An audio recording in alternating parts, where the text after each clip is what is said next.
Hello friends, तुमचं स्वागत आहे मराठीज रेसिपीमध्ये. तर आज आपण बनवणार आहोत मसाला पापड. मसाला पापड बनवण्यासाठी मी इथे घेतली आहे फर्स्ट कोथिंबीर. कोथिंबीर आपण अशी बारीक बारीक इथं चिरून घेऊयात. कोथिंबीर चिरून झाल्याच्या नंतर आपण घेतला एक टमाटर असं आपण कट करून घ्यायचं. टमाटर ही जशी आपण कोथिंबीर घेतली आहे ना चिरून, तशीच बारीक बारीक स्लाईडमध्येच टमाटर पण चिरून घ्यायचं आहे. तर तुम्ही बघू शकता मी तो चिरून घेत आहे. तोपर्यंत तुम्ही माझ्या व्हिडिओला लाईक करा, शेअर करा, कमेंट करा आणि माझ्या आय डीला फॉलो पण करा. आणि माझं यूट्यूबवर पण चॅनल आहे, यूट्यूबवर पण जाऊन त्याला सबस्क्राईब करा आणि बेल आयकॉन दाबायला विसरू नका. त्याच्यानंतर माझं इथं टमाटर आता चिरून झालेलं आहे. त्याच्यानंतर आपण इथं कांदा कापायला घेऊयात. कांदाही आपल्याला तशाच प्रकारे कापून घ्यायचा आहे, बारीक बारीक स्लाईडमध्येच. मी इथं एकच कांदा घेतला आहे. तर आपण आता हे कांदा चिरून घेऊयात. आणि माझ्या रेसिपीज तुम्हाला कशा वाटतात काय मला हे पण कळवा. त्याच्यानंतर पुढची रेसिपी मी कोणती करू तेही मला सांगा. तुमच्या सांगितल्याने मला आयडिया येतात की मी काय करू.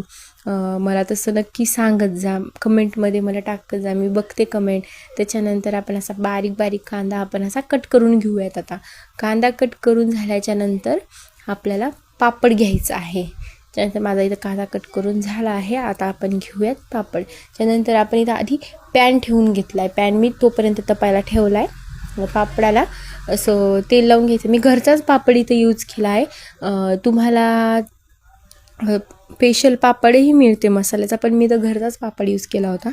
त्यानंतर असं छान दोन्ही साईडने असं तेल लावून घ्यायचं. आधी दोन्ही साईडनं बघा मी किती पद्धतशीर तेल लावून घेतलं. नंतर माझा पॅन जे गरम झाला होता, त्याच्यानंतर पॅनवर असं टाकून द्यायचं. पापडाचं प्रेस करत करत मी भाजून घेते, त्याने किती सरळ राहावं आणि चांगल्या प्रकारे असे भाजल्या पण जावं.